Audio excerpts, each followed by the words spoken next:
नमस्कार दोस्तों, मैं रोहन शर्मा स्वागत करता हूं सभी का आपके अपने चैनल सतत प्रवाह में। कैसे हैं आप सभी दोस्तों? अभी गरुड़ पुराण के अध्याय के बारे में हम जिस तरह से बात कर रहे हैं, आपने अभी तक की यात्रा तो देख ही ली होगी।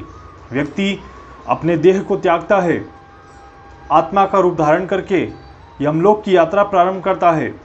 यमलोक में पहुँच के अपने कर्मों का, पाप और पुण्यों का हिसाब देता है और उसके बाद उसके अकॉर्डिंग उसे नरक का दरवाज़ा मिलता है और नरक में यातनाएं झेलने के बाद उसे पुनः अपनी यात्रा प्रारंभ करने का मौका मिलता है।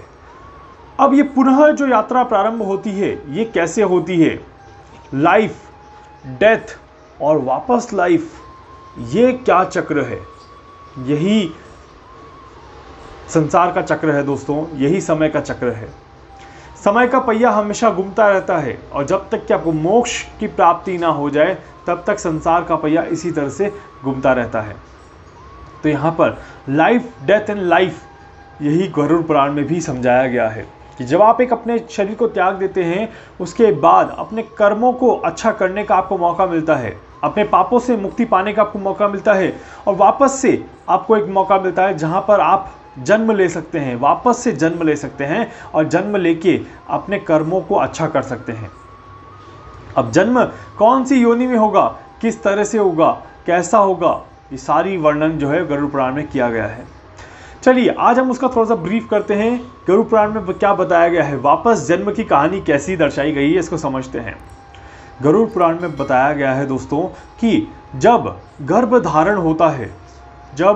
धारण होता है तो उसका एक स्पेसिफिक समय निश्चित होता है और गर्भ धारण में जब वो समय निश्चित होता है तो उस समय पता चलता है कि ये एक पुण्य आत्मा है, ये एक पाप आत्मा है, या फिर ये कष्ट भोगेगा या ये क्या करेगा। जी हाँ, वो समय जो है वो काफ़ी ज़्यादा महत्वपूर्ण होता है। उस समय चीज़ें कहीं ना कहीं दिखाई देती हैं। धीरे धीरे जब गर्भधारण हो जाता है उसके बाद 9 महीने तक का प्रोसेस बताया गया है कि कैसे हाथ बनते हैं, पैर बनते हैं, कैसे शरीर बनता है, कैसे अंग बनते हैं। और 7वां महीना, 7th मंथ जो रहता है वो काफ़ी ज़्यादा इंपॉर्टेंट रहता है। 7वां महीना वो समय होता है दोस्तों जब आप देखेंगे कि अब कहीं ना कहीं मांसपेशियां बन चुकी है, अब कहीं ना कहीं उसमें जीवात्मा आ चुकी है और वो अपने बारे में सोचना समझना शुरू कर देता है।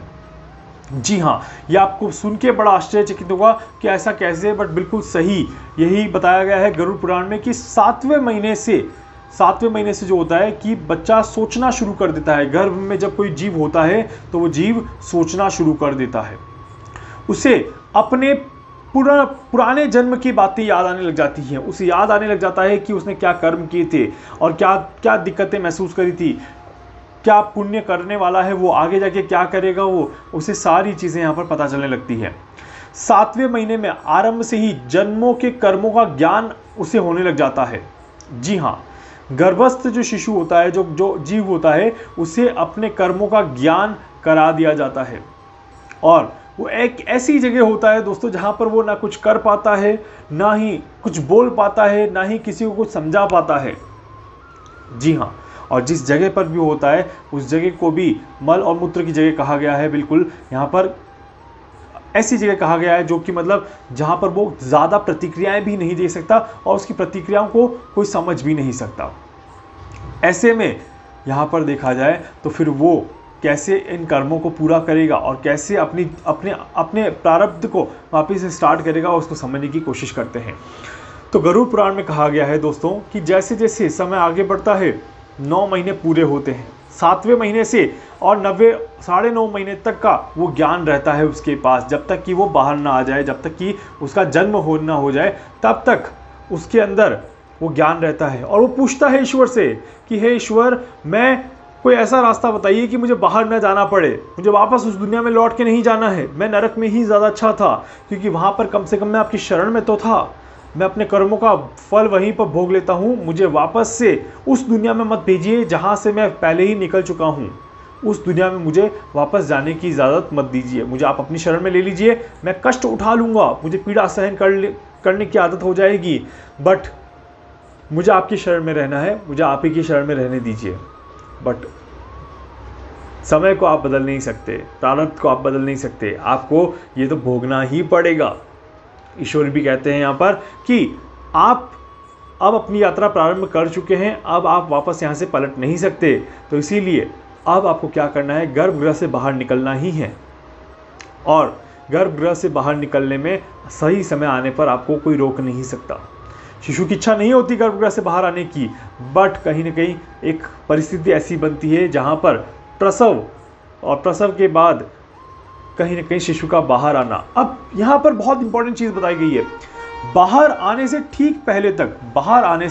ठीक पहले तक शिशु का जो जीव होता है उसे अपने कर्मों का पूरा ज्ञान होता है।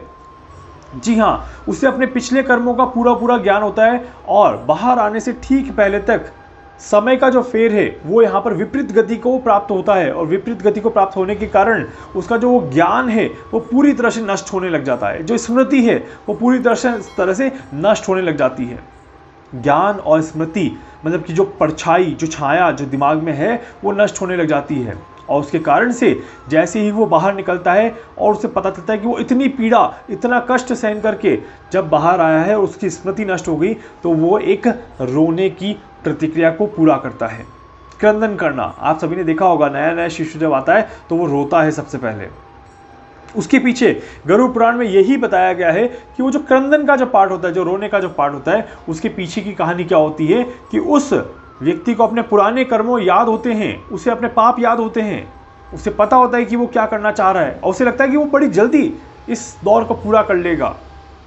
पर विपरीत गति जब चलती है और जब वापस से वही प्रारब्ध स्टार्ट होता है तो वहाँ पर उसकी स्मृति नष्ट कर दी जाती है, उसके ज्ञान को मिटा दिया जाता है।